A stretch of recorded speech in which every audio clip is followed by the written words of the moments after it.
On today's show, a look at Scion's two new subcompact cars, FCA earnings reveal why Sergio Marchionne is desperate to find a partner, and how one Ford F-150 is not like another.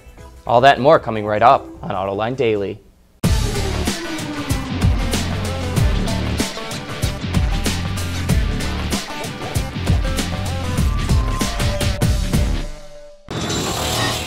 This is Autoline Daily for July 31st of 2015. When the IIHS typically crash tests a vehicle, it evaluates the best-selling model. But after a new aluminum-bodied Ford F-150 SuperCrew, the most popular model, earned a top safety pick, questions were raised if an extended cab model could match that. While the extended cab earned good ratings in 4 of the tests, I'm sure you can see where I'm going with this, the IIHS found stark differences in the small overlap test, where a vehicle is bashed into a rigid barrier at 40 miles per hour. The SuperCrew's passenger compartment remained mostly intact after the test, but the extended cab's tow pan, parking brake, and brake pedal were pushed back 10 to 13 inches. The dashboard was jammed against the dummy's lower legs, and the steering wheel was pushed back nearly 8 inches. Structural elements that are located in the SuperCrew's front frame cannot be found on the extended cab. And this just goes to show what a few extra supports can really do. Ford is now evaluating possible changes to the extended cab, and the IIHS says it plans to rate multiple variants of other pickups slated for tests this year. As we told you yesterday, Scion sales in the American market are slumping, but the company has 2 new products on the way, which it believes will help turn things around. We just got the chance to drive the IA, the brand's first sedan, and the IM, an all-new 5-door hatchback. And here are the highlights.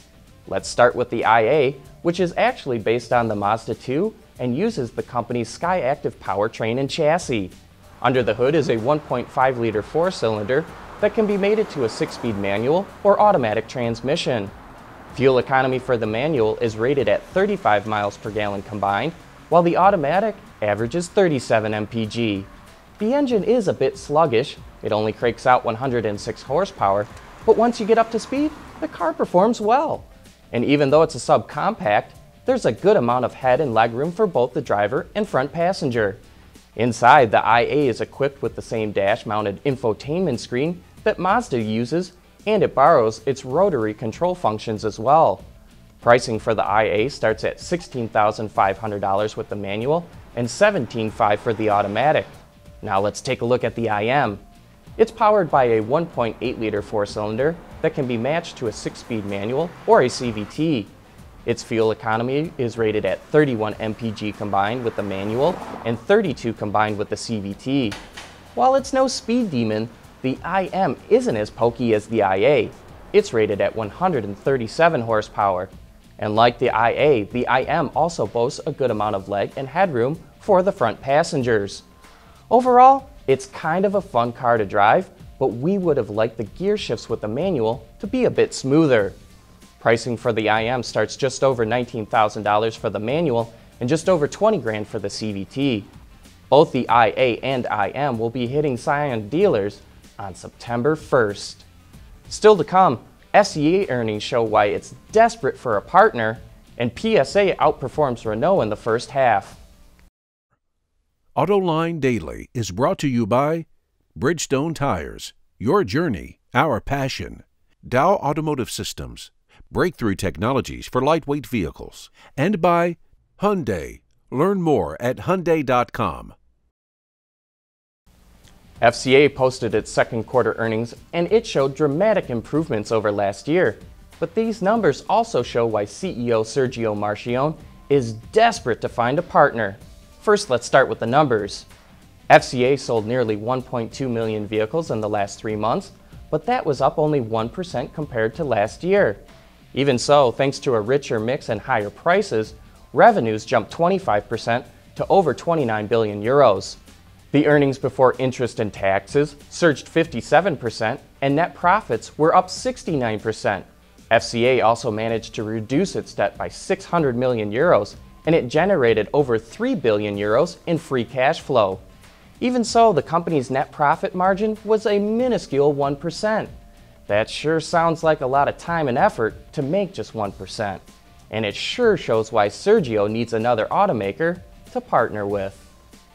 2 years ago, Carlos Tavares, then COO of Renault, blurted out to a reporter that he would love to be the CEO of General Motors or Ford. That did not sit well with his boss Carlos Ghosn, the CEO of Renault, who invited Mr. Tavares to leave the company.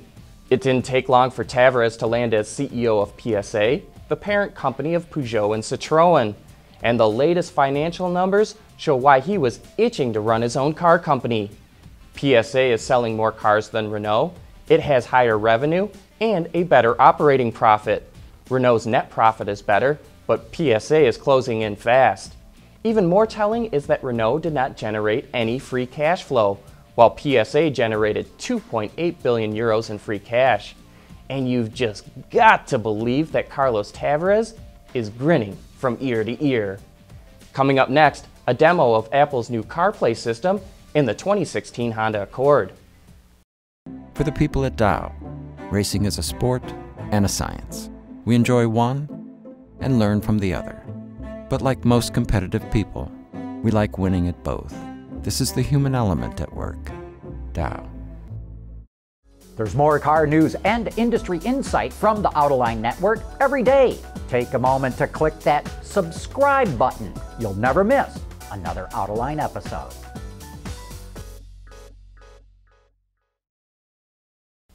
Honda loaded up the new Accord with a lot of new technology, including Apple CarPlay.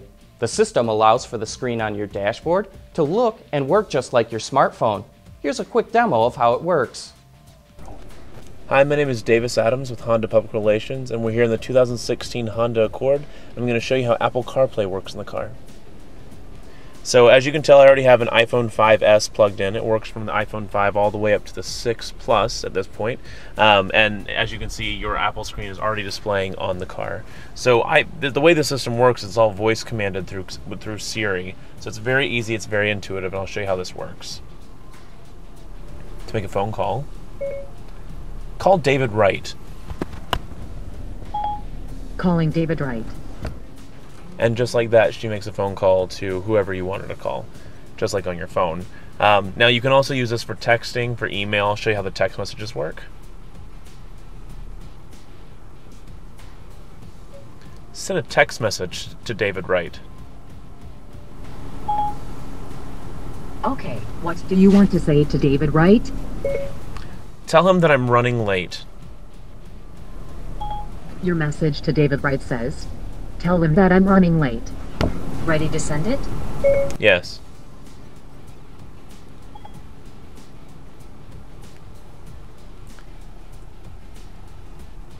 Done. So very easy. It can also play music. You just tell the car to pull music from your iTunes radio or from the music you already have loaded on, but I'll also show you how the navigation works because it's very easy to use. Take me to the San Diego Zoo.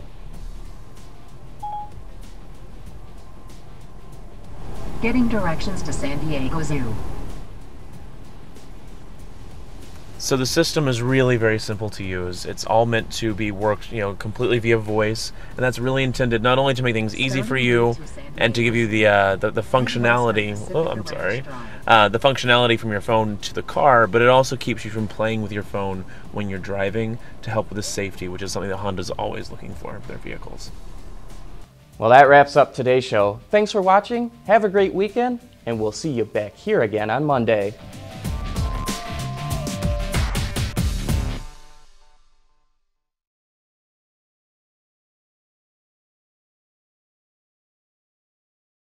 Wards is the industry leader for news, data, and analysis. That's why companies across the globe subscribe to our premium service, maybe even your own. Log in for subscriber access now, check your company's intranet for details, and rely on wardsauto.com to keep you informed.